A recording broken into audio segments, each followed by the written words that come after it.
गांव के बीचों बीच एक विशाल बरगद का पेड़ था, जिसके बारे में कई कहानियां प्रचलित थीं। बुजुर्गों का कहना था कि यह पेड़ सैकड़ों साल पुराना है और इसमें किसी आत्मा का वास है। दिन में यह एक आम पेड़ लगता था, लेकिन रात होते ही अजीब अजीब आवाजें सुनाई देने लगती थीं। एक दिन एक यात्री जिसका नाम आंशु था, गांव में आया। उसने गांव वालों से सुना कि रात में कोई भी उस पेड़ के पास नहीं जाता। आंशु को इन बातों पर विश्वास नहीं था। उसने चुनौती देते हुए कहा, मैं इस पेड़ के नीचे रात बिताऊंगा और देखूंगा कि भूत होते भी हैं या नहीं।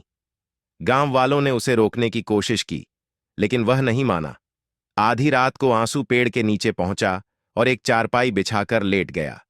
शुरू में सब कुछ सामान्य था, लेकिन जैसे जैसे रात गहराने लगी, माहौल अजीब होता गया। अचानक हवा तेज चलने लगी, पत्तों में सरसराहट होने लगी और एक साया आंसू के सामने प्रकट हुआ। आंसू ने देखा कि एक बूढ़ी औरत सफेद कपड़ों में खड़ी थी। उसके लंबे, उलझे बाल थे और उसकी आंखें चमक रही थीं।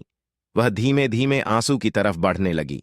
आंसू डर से कांपने लगा, लेकिन उसने हिम्मत जुटाकर पूछा, तुम कौन हो? बूढ़ी औरत की भारी आवाज गूंजी, मैं इसी गांव की थी, लेकिन मुझे यहां धोखे से मार दिया गया। अब मैं बदला चाहती हूं। मैं किसी को नहीं छोड़ूंगी, पूरे गांव वालों को मार दूंगी। इतना सुनते ही आंसू जोर से चिल्लाया और बेहोश हो गया।